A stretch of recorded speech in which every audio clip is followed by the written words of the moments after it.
Buenas noches, soñador de historias. Ponte cómodo, afloja los hombros, deja el mundo allá afuera y prepárate para una historia tan calmada que podrías quedarte dormido en medio del fin del mundo.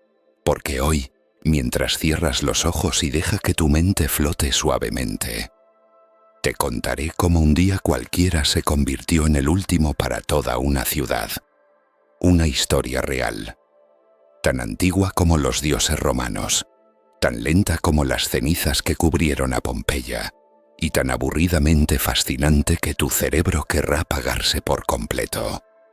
Antes de empezar, si estás aquí buscando dormirte con una historia única, suscríbete al canal y deja tu like.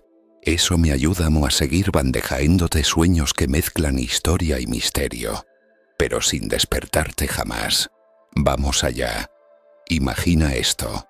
Estamos en el año 79 después de Cristo. Pompeya no es una ciudad famosa, ni rica ni poderosa. Es simplemente una de tantas ciudades tranquilas del Imperio Romano. Situada al sur de Italia, cerca de la bahía de Nápoles, bañada por el sol, con calles de piedra, murallas humildes, viñedos que trepan por las colinas y una población que vive sin prisas, sin saber que la historia los recordará para siempre por algo que no eligieron. Sus habitantes se levantaban temprano. Al amanecer, el sonido del mercado llenaba el aire. Se oían las risas de los niños corriendo por las calles, el pregón de los vendedores de higos y los pasos de las sandalias romanas golpeando los adoquines. Era un día cualquiera, como cualquier otro, y eso es lo que lo hace tan inquietante, porque nadie sospechaba que todo iba a terminar. A lo lejos se alzaba un monte grande, dormido, el Vesubio. Parecía una montaña normal, no daba miedo. De hecho, muchos creían que era un regalo de los dioses, porque su base era fértil y los cultivos crecían con facilidad. Las uvas eran dulces, el vino era bueno, y los ciudadanos vivían de la tierra que el mismísimo Vesubio regaba con su sombra. ¿Quién ibas a desconfiar de algo que alimentaba tu mesa? Pero la verdad es que el Vesubio era un monstruo, solo que dormía profundamente, muy profundo. Hasta ese día, aquel 24 de agosto, las casas estaban llenas de vida. Se cocinaba sartén en hornos de piedra. Había clientes en los baños termales. Las mujeres peinaban sus cabellos con aceites perfumados. Algunos esclavos barrían el polvo. Todo parecía normal, salvo por algunos detalles. Los perros no paraban de ladrar. Las aves dejaron de cantar, y aunque nadie lo dijo en voz alta, el aire tenía un sabor extraño, una mezcla de calor y ceniza, como si el cielo quisiera avisar, pero los humanos no escuchaban. A las 11 de la mañana, la tierra tembló. No era el primer terremoto que vivían. Pompeya ya había tenido temblores años antes. Los ciudadanos ya estaban acostumbrados. Es normal, pensaban. Ya pasará. Pero no pasó. Una explosión profunda, sorda, desgarró el cielo. Una nube negra empezó a elevarse por encima del Vesubio. No era una nube común. Era densa, alta. Se alzaba como una columna de humo que crecía y crecía hasta alcanzar más de 30 kilómetros de altura. Los testigos la describieron como un pino al revés, un tronco grueso en la base y una copa que se extendía como una sombrilla oscura. Entonces comenzó la lluvia, pero no era de agua, era de piedra pómez, ligera, porosa, blanca. Caía como nieve caliente, cubriendo los techos, los campos, los cabellos. Parecía bonito al principio, como si los dioses lanzaran polvo de estrellas. Pero pronto se hizo imposible caminar y las calles comenzaron a llenarse de una capa gruesa que lo cubría todo. Los ciudadanos aún no huían. Algunos sí, claro, los más ricos, los que tenían carrozas o barcos cerca. Pero la mayoría se quedó. Esperaban que pasara, como pasa una tormenta de verano, como pasa una nube negra, como pasa la vida, cuando uno no se da cuenta. Y así, el día continuaba. Lento, muy lento. Pero el reloj de la tragedia ya había comenzado a correr. El aire se volvió más espeso. Cada becanada era como tragar ceniza caliente. Las calles de Pompeya ya no eran calles. Eran laberintos de polvo blanco, trozos de piedra, gritos apagados y pasos apresurados que no sabían a dónde ir. Dentro de las casas, la oscuridad se colaba por las ventanas. Algunos ciudadanos intentaban cerrar puertas, otros rezaban en silencio a sus dioses, mirando al cielo invisible, mientras el día se convertía en noche antes del mediodía. Los esclavos trataban de cubrir a sus amos con telas húmedas. Los niños lloraban. Nadie entendía exactamente qué estaba pasando, ni siquiera los sabios. Pero el volcán sí lo sabía, y no tenía intención de detenerse. A las primeras horas de la tarde, los techos comenzaron a ceder. El peso de la piedra pómez los hundía como si fuera de papel. Las casas se derrumbaban una a una, lentas, ruidosas, con un crujido tan seco que helaba el alma. Las calles se convirtieron en trampas. Algunos buscaron refugio en los templos, otros bajaron a los sótanos. Pero en Pompeya, ni lo sagrado ni lo profundo ofrecía escape. Mientras tanto, desde lo alto del Vesubio, otra amenaza se gestaba. Algo que los ojos no podían ver, pero que los cuerpos empezaban a sentir. Una ola invisible, una corriente ardiente de gas, ceniza y roca que se deslizaba por la escalera como una sombra líquida. Era lo que hoy llamamos una nube piroclástica, y no hay criatura humana que pueda sobrevivirla. Imagínate por un momento que estás allí. Apenas puedes respirar. Cada inhalación quema. La luz ya no existe. Solo hay un gris denso, un polvo que entra por tu nariz, tus ojos, tus oídos. Tus pies ya no pisan el suelo, sino una masa blanda y caliente de escombros. Y en ese instante, el aire mismo se convierte en fuego. La nube piroclástica alcanzó más de 400 grados Celsius.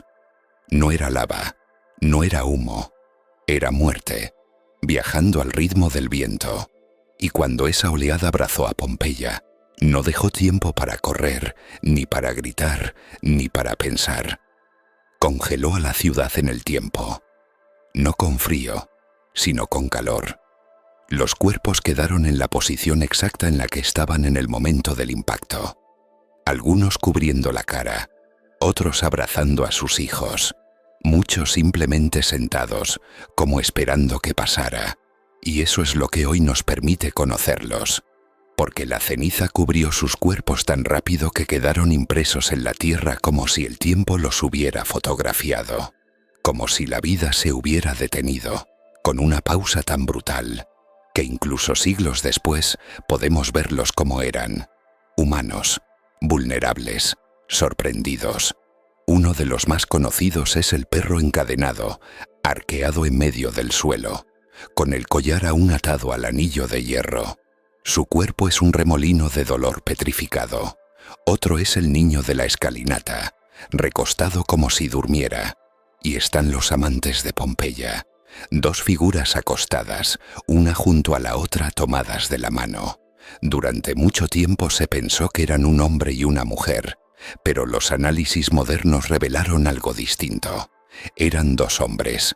La muerte los congeló en el secreto de su amor.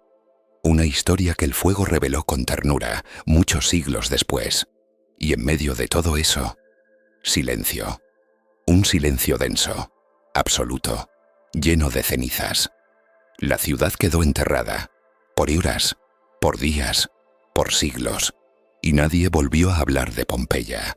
Antes de quedar congelada para siempre, Pompeya era una ciudad muy viva, pero también muy controlada.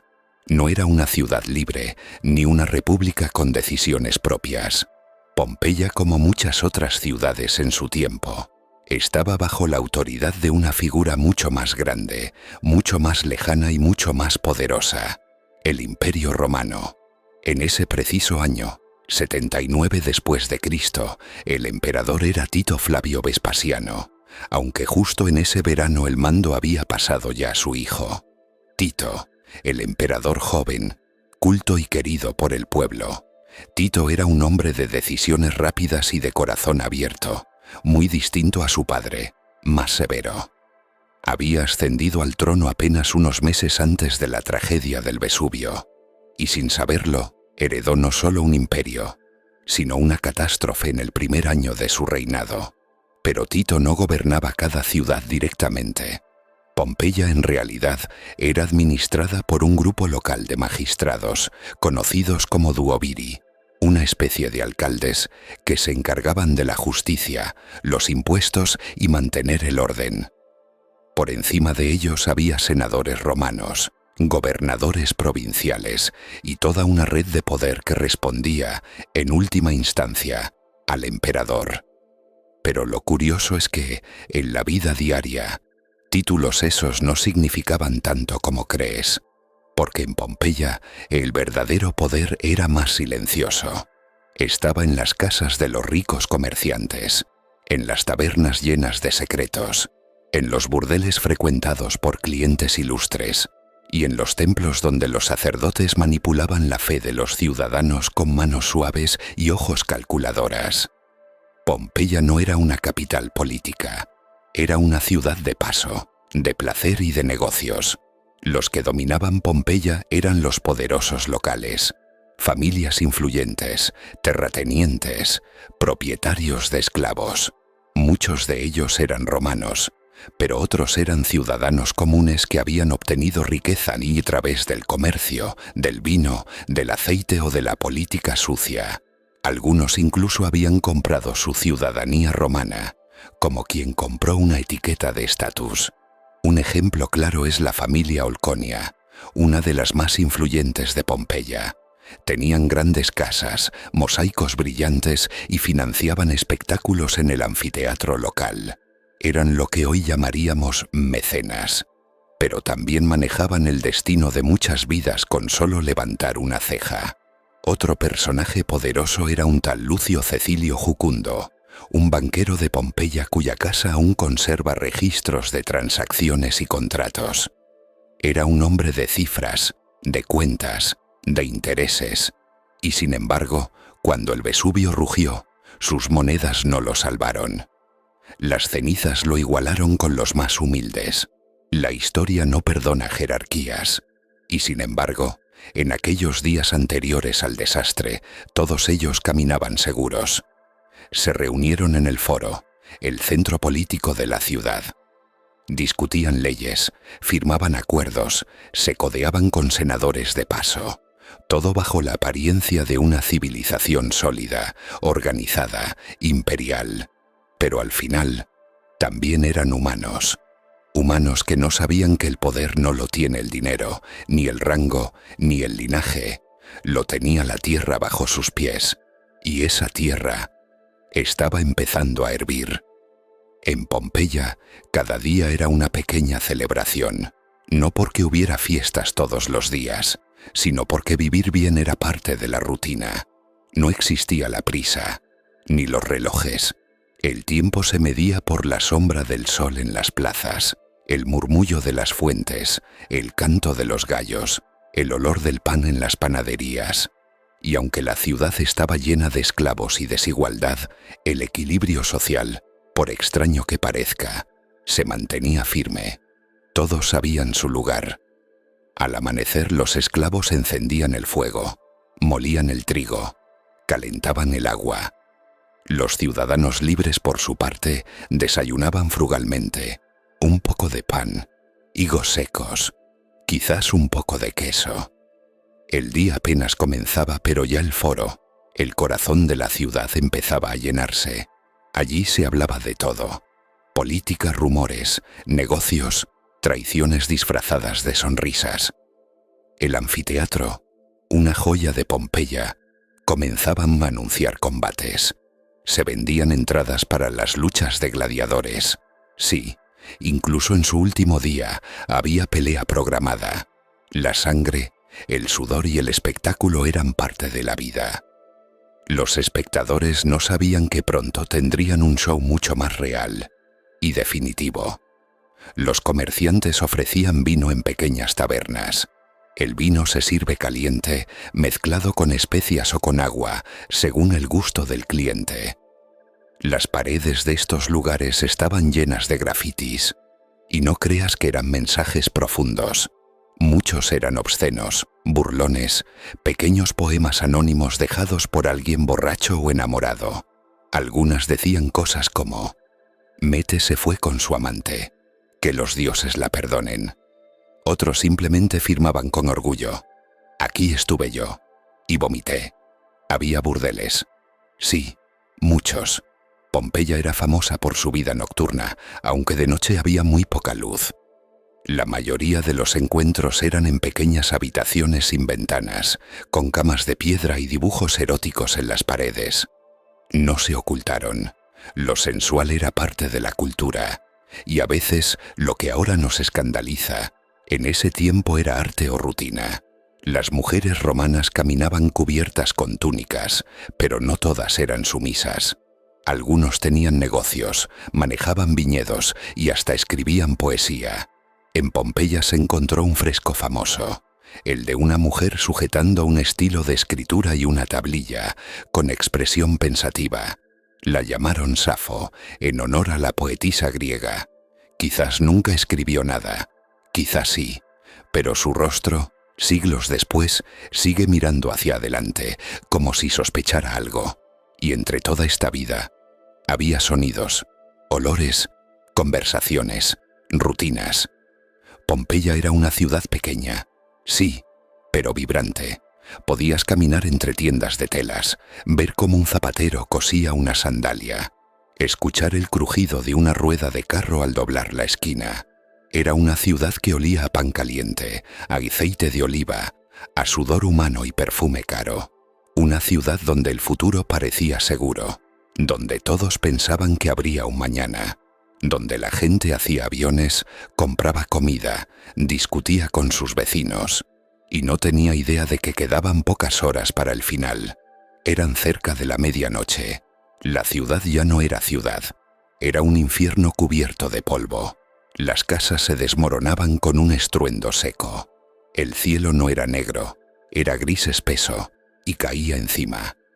No se veía nada, y sin embargo, algunos seguían vivos.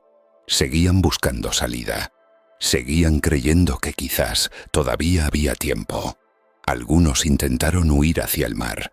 La costa estaba a pocos kilómetros y decenas de ciudadanos corrieron entre la lluvia de piedra, cubriendo la cabeza con lo que encontraban. Tablas, cántaros, ropas mojadas. Pero al llegar al puerto, el mar había retrocedido. No había barcos. El Egua estaba lejos, quieta, como si se hubiera retirado por miedo al volcán. Nadie sabía que ese silencio del mar era el preludio de otro desastre, el colapso de la bahía. Otros buscaron refugio en las afueras, en las villas de campo. Pero allí, el destino fue el mismo. Los campos estaban cubiertos de ceniza ardiente. Las columnas de humo se veían desde kilómetros. Algunos se arrojaron al suelo tapándose la cara. Pero no hay manos que detengan una nube piroclástica. A esas horas el Vesubio rugió como nunca antes. No era una explosión, era un grito que rompía los huesos. Una columna de fuego se elevó decenas de kilómetros al cielo, y fue entonces cuando llegó lo inevitable. Una ola de gas ardiente, polvo y piedras cayeron sobre la ciudad con la fuerza de 1000 tormentas. Avanzaba a más de 100 kilómetros por hora. En segundos, Pompeya se detuvo. Los cuerpos no ardieron, no se quemaron, se solidificaron. El calor fue tan alto que el sistema nervioso colapsó antes de que el dolor se pudiera sentir. Una muerte instantánea, sí, pero también una forma brutal de inmortalidad, porque lo que el fuego no destruyó, la ceniza conservó. Los rostros quedaron marcados en expresiones que hoy todavía estremecen. Madres acurrucando a sus hijos, ancianos cubriendo el pecho, perros encogidos sobre sus patas, niños escondidos bajo mesas, toda una ciudad en pausa, como una función que jamás terminó. Y luego, el silencio, el verdadero silencio. No quedó nadie para contar lo que ocurrió. No hubo cartas. No hubo funerales. No hubo testigos. Pompeya desapareció. No lentamente, de un solo golpe. Y por siglos enteros nadie volvió a hablar de ella. La naturaleza la cubrió con vegetación, con tierra, con olvido. Y mientras Roma seguía expandiéndose y los imperios caían y nacían, Pompeya dormía, intacta, bajo su sudario de piedra. Dormía esperando ser descubierta. Dormía con sus secretos, con sus casas detenidas en el tiempo, con sus mesas servidas y sus muros llenos de grafitis. Dormía, como si supiera que algún día el mundo querría saber qué ocurrió realmente, y lo sabría. Cuando los primeros exploradores comenzaron a excavar Pompeya en el siglo XVIII, no sabían exactamente qué estaban buscando.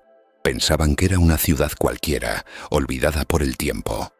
Lo que encontraron los dejaron en silencio. Una ciudad entera, congelada en su último día. Las casas, intactas. Las pinturas aún con color. Las monedas, los platos, los anillos, todo tal como fue abandonado. Pero lo más impactante no fueron los objetos, fueron los cuerpos. O, mejor dicho, las cavidades vacías que dejaron los cuerpos al descomponerse bajo la ceniza. Cuando los arqueólogos se dieron cuenta de esto, comenzaron a ver algo extraordinario. Si llenaban esos huecos con yeso, aparecían figuras humanas, figuras completas, gente en medio de su último movimiento. Un padre cubriendo a su hijo, un esclavo con las manos atadas, una mujer embarazada, recostada sobre su lado izquierdo. Pompeya no solo reveló una ciudad, reveló la última respiración de sus habitantes. Y con eso llegaron las preguntas. ¿Por qué no huyeron antes? ¿Por qué no supieron lo que se avecinaba? Bueno, resulta que sí hubo señales. Días antes de la erupción, los pozos de agua comenzaron a secarse. Los animales se comportaban de manera extraña. Pequeños temblores sacudían la tierra, pero los pompeyanos ya estaban acostumbrados. Era una zona sísmica. Incluso el sabio Séneca, años antes, había escrito sobre temblores en Campania, como si fuera algo casi normal.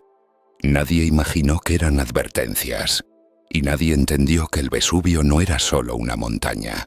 Era un volcán dormido, a punto de despertar. Otro dato curioso es que el nombre Vesubio nunca fue temido. De hecho, aparece en grafitis como si fuera una especie de broma local. Uno dice, Vesubio más caliente que mi esposa, y otro más misterioso, teme lo que duerme bajo la tierra. Ese último da escalofríos, ¿verdad? También se descubrieron más de 80 panaderías en la ciudad. En una de ellas los arqueólogos encontraron panes completos, carbonizados pero enteros, pan que nunca fue comido, pan que esperó 2000 años bajo la ceniza. Y no solo eso, uno de ellos tenía incluso el sello del panadero grabado en la masa, como si estuviera recién salido del horno. ¿Y sabías que en Pompeya se han encontrado hasta pinturas de comida falsa? Singam, al estilo de las redes sociales modernas. En las paredes de ciertas casas, los anfitriones mandaban a pintar platos exagerados que no tenían en casa, para aparente riqueza ante sus invitados. El ego también quedó atrapado entre las ruinas. Pero una de las curiosidades más tristes es esta. Algunos cuerpos estaban cerca de la salida de la ciudad. A pocos pasos, murieron a metros de salvarse. Y eso nos recuerda que a veces el destino no castiga a los que no hacen nada, sino a los que casi logran escapar. La ciudad aún sigue revelando secretos. Cada año aparecen nuevos objetos, nuevos grafitis, nuevos cuerpos. Y cada descubrimiento es como una ventana que se abre al pasado, dejando pasar un poco más de luz. Aunque sea sobre un día completamente oscuro. Imagina una mañana cálida en el Golfo de Nápoles, a los pies del Vesubio. El aire olía a sal marina, a aceite de oliva, a brisa costera. En una pequeña ciudad llamada Herculano, los mercados abrían sus puestos, Los esclavos barrían las calles de mármol, y en las casas ricas las fuentes cantaban con agua fresca traída por acueductos que parecían magia. Herculano no era una ciudad cualquiera, era un refugio de la élite romana. Más pequeña que Pompeya, sí, pero también más elegante. Allí no reinaba el bullicio, sino el refinamiento. Los ricos senadores de Roma pasaban sus veranos en villas que colgaban sobre el mar, construidas en terrazas, con balcones abiertos al azul, rodeadas de jardines de laurel, cipreses y estatuas blancas que parecían vivas bajo el sol.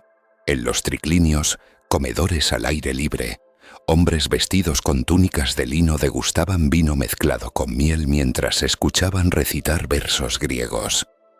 Todo parecía eterno, inquebrantable. Incluso el Vesubio, que se alzaba en la distancia, era solo una montaña más del paisaje. Nadie, absolutamente nadie, sospechaba que debajo de su forma dormida hervía el fin del mundo. Herculano tenía poco más de 5.000 habitantes.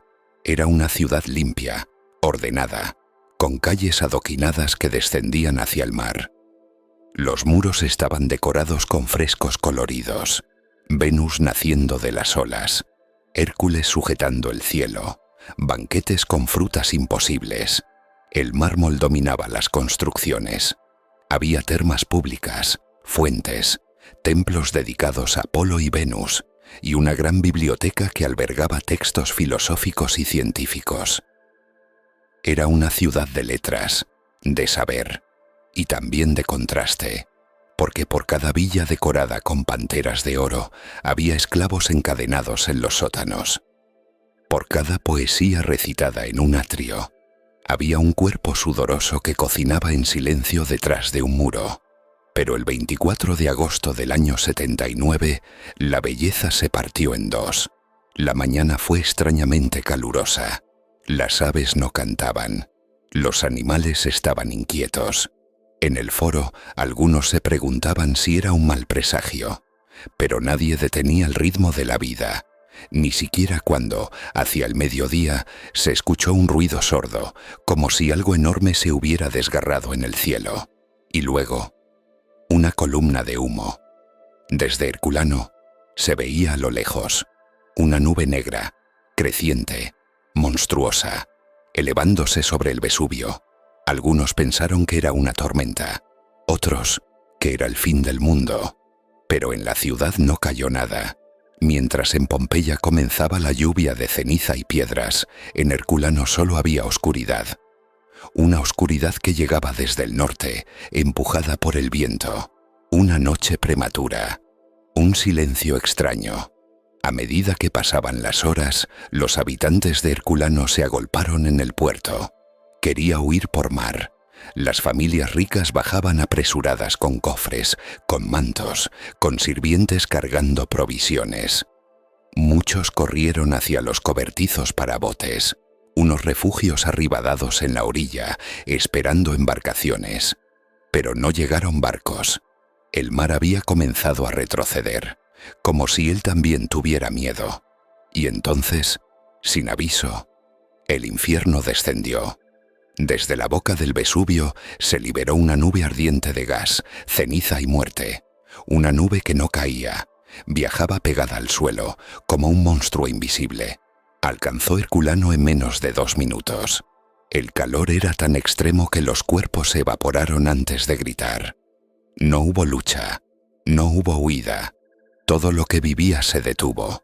Pero a diferencia de Pompeya, donde la ceniza cayó suave como nieve gris, en Herculano lo que cayó fue un lodo volcánico, espeso, caliente, denso. Entró la ciudad bajo más de 20 metros de material. Selló puertas, techos, fuentes, plazas. Y por siglos nadie supo que allí había existido una ciudad entera. La tragedia de Herculano fue tan veloz que el tiempo no tuvo tiempo. Fue una fotografía de un instante borrado. Durante siglos nadie sabía que Herculano yacía bajo sus pies. El lodo volcánico, endurecido como piedra, hizo imposible cualquier sospecha de que ahí, sepultada bajo lo que parecía una simple colina, dormía una ciudad completa. Fue recién en el año 1709, casi 1630 años después de la erupción, que el pasado tocó la puerta del presente. Todo comenzó por casualidad. Un obrero cavando un pozo para una casa de campo en la ciudad de Resina, la actual Ercolano, se topó con mármol antiguo y fragmentos de columnas. Pero no se detuvo. Siguió cavando. Y de pronto, apareció algo imposible. Una sala subterránea adornada con frescos intactos y estatuas perfectamente conservadas. Una villa romana. Una villa que parecía recién construida.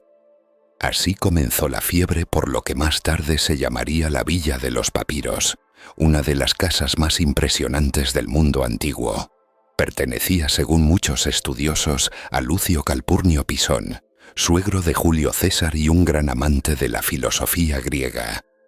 ¿Y qué guardaba esta villa? Sin oro, sin joyas, sino algo aún más valioso: conocimiento. En el corazón de la villa, protegida por columnas y estatuas de bronce, había una biblioteca privada, la única del mundo grecorromano que ha llegado hasta nosotros completa.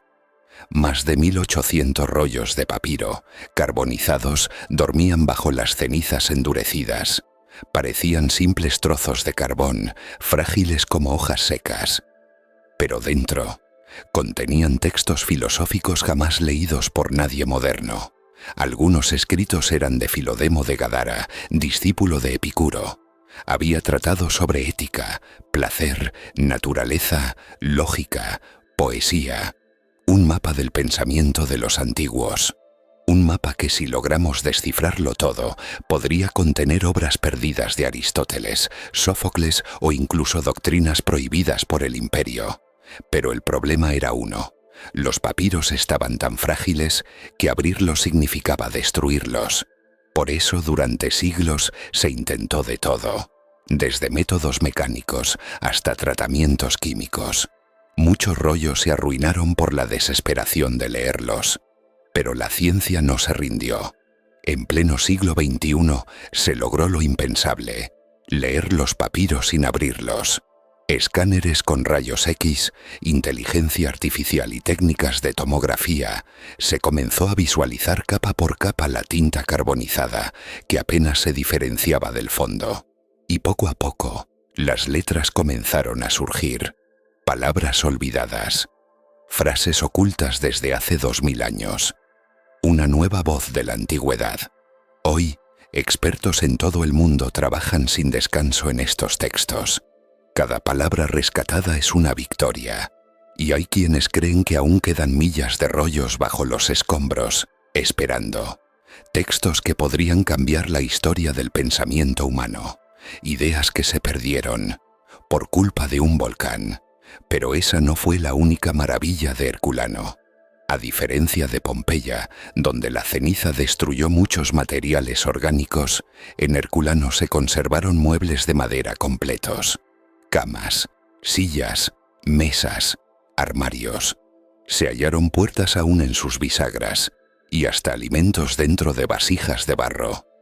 Se encontraron también joyas dentro de muñecas infantiles, como si una niña hubiera escondido sus tesoros antes de huir. Y en un horno, restos de pan aún con la marca del panadero. La vida detenida en su ritmo más cotidiano. Pero uno de los hallazgos más conmovedores ocurrió en los años 80. Al excavar los antiguos refugios cerca del mar, los boathouses, se encontraron más de 300 esqueletos humanos.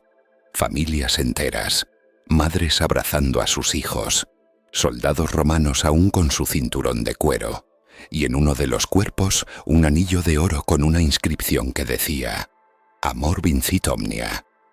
El amor lo vence todo. Qué ironía, ¿no? Morir abrazando el amor, mientras el mundo se deshacía alrededor.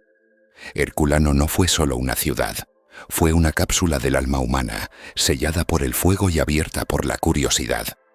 Una historia que sigue hablando desde la piedra, desde el humo, desde la tinta oculta en los rollos. Herculano y Pompeya no son solo nombres en libros antiguos ni simples ruinas al borde del mar.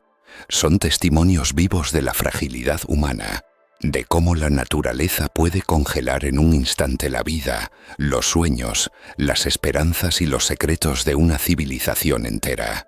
Nos recuerdan que el tiempo no es un río que fluye siempre hacia adelante, sino una capa compleja donde pasado y presente se entrelazan, donde lo perdido puede ser encontrado y donde el silencio puede gritar historias que nos cambian para siempre.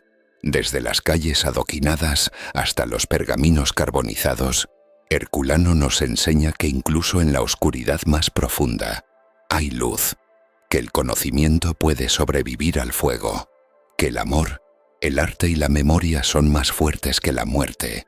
Por eso, cuando cierres los ojos esta noche y dejes que esta historia te arrulle, recuerda, cada historia, por aburrida que parezca, guarda en su interior el poder de transformar tu mundo, como el último día de Pompeya y Herculano, que se congeló a los romanos para siempre, pero liberó para nosotros un legado invaluable. Si esta historia te ha atrapado, si sientes que el pasado sigue vivo en cada palabra, te invitamos a que te quedes con nosotros. Dale like para que más personas puedan descubrir estos secretos olvidados. Y suscríbete al canal para que no te pierdas las próximas historias que te ayudarán a viajar en el tiempo sin moverte de tu cama. Porque aquí, en este rincón de sueños y relatos, cada noche es una aventura y cada historia, una puerta al infinito. Nos vemos en el próximo viaje. Dulces sueños.